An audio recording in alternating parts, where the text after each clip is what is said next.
দল আগবাঢ়ি গৈ আছে। দলৰ কাৰ্যকৰ্তাই নিৰৱচ্ছিন্নভাৱে কাম কৰি আছে। নিজৰ সকলো কাম ধাম এৰি পেলাই সময় ধন খৰচ কৰি পেলাই বহুজন হাজাৰ হাজাৰ লাখ লাখজন আমাৰ কাৰ্যকৰ্তাই লাগি আছে যে আমাৰ দলটো ভাল হ'ব লাগে, শক্তিশালী হ'ব লাগে।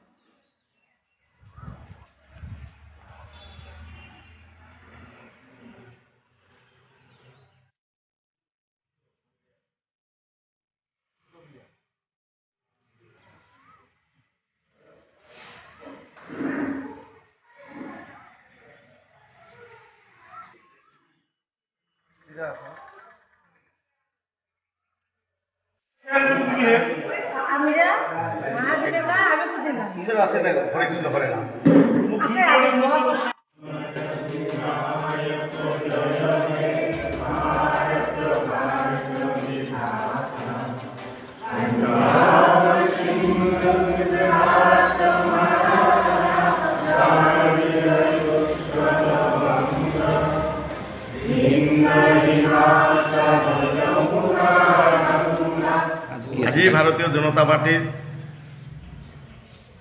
৪৬তম স্থাপনা দিৱস আছিল আৰু এই স্থাপনা দিৱসত আমি শালকচা মণ্ডলত উদযাপন কৰিবলৈ ওলাইছোঁ। আৰু প্ৰথমে আমি আমাৰ ভাৰতীয় জনতা পাৰ্টিৰ নিশান উত্তোলন কৰিছিলোঁ। তাৰপিছত আমি ভাৰতীয় জনতা পাৰ্টিৰ এই প্ৰতিষ্ঠা দিৱসত আমাৰ টিভি জৰিয়তে যিখিনি প্ৰগ্ৰাম আছিল সেই প্ৰগ্ৰামখিনি আমি উপভোগ কৰাৰ পিছত আমি ভাৰত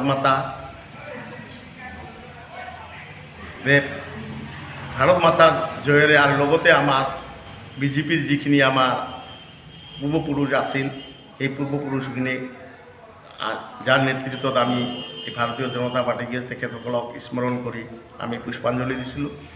লগতে আমাৰ ইয়াত উপস্থিত ভাৰতীয় জনতা পাৰ্টিৰ বিলাসীপাৰা জিলাৰ সহপ্ৰভাৰী মাননীয় ভূপেন্দ্ৰ ৰায় মহাশয় উপস্থিত আছিল। ভাৰতীয় জনতা পাৰ্টিৰ জিলাৰ সাধাৰণ সম্পাদক জয়ন্তনাথ, জিলাৰ OBC মোৰ্চা সাধাৰণ সম্পাদক সুদীপ্ত বৰ্মন, লগতে মণ্ডলৰ বিভিন্ন কাৰ্যকৰ্তা আৰু লগতে আমাৰ জ্যেষ্ঠ নাগৰিকসকলক আমি মাতিছিলোঁ। তেখেতসকলক আমি সম্বৰ্ধনা জ্ঞাপন কৰিছিলোঁ। আৰু সম্বৰ্ধনা জ্ঞাপন কৰাৰ পিছত আমি আমাৰ ইতিহাস, ভাৰতীয় জনতা পাৰ্টিৰ ইতিহাস বিকাশৰ বিষয়ে আলোচনা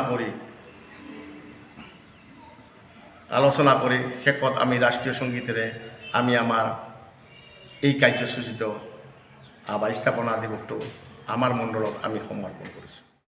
আমাৰ বিলাসীপাৰা জিলাৰ শালকচা মণ্ডলৰ আমি মণ্ডলৰ সভাপতিত্বত আজি এই ভাৰতীয় জনতা পাৰ্টিৰ ৪৪ সংখ্যক প্ৰতিষ্ঠা দিৱস আমি পালন কৰিলোঁ ইয়াতে।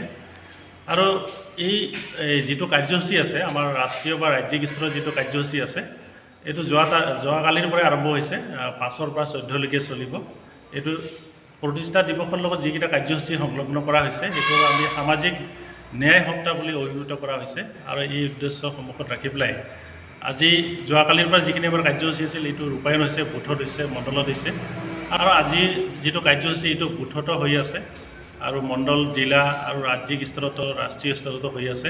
গতিকে ইয়াৰ জৰিয়তে আমি সাংগঠনিক যিটো ব্যৱস্থা, এই সাংগঠনিক শক্তিশালী কৰাৰ কাৰণেও সাধাৰণতে আমাৰ এই কাৰ্যসূচীবোৰ বুথলৈকে আমাৰ ৰূপায়ণ কৰা হয়। আমি সকলোৱে জানো যে প্ৰতিষ্ঠা দিৱসত আজি উপস্থিত থাকিব পাৰি বা আমি যিসকল আমি অতিথিক সম্বৰ্ধনা কাৰণে মাতিছোঁ, আমি গৌৰৱবোধ কৰিছোঁ যে যিটো দলৰ আজি আমি সদস্য এটা সাধাৰণ সদস্য হিচাপে আমি কাম কৰি আছোঁ দলত, এই দলটোৰ সদস্য সংখ্যা 18 কোটিও পাৰ হৈছে।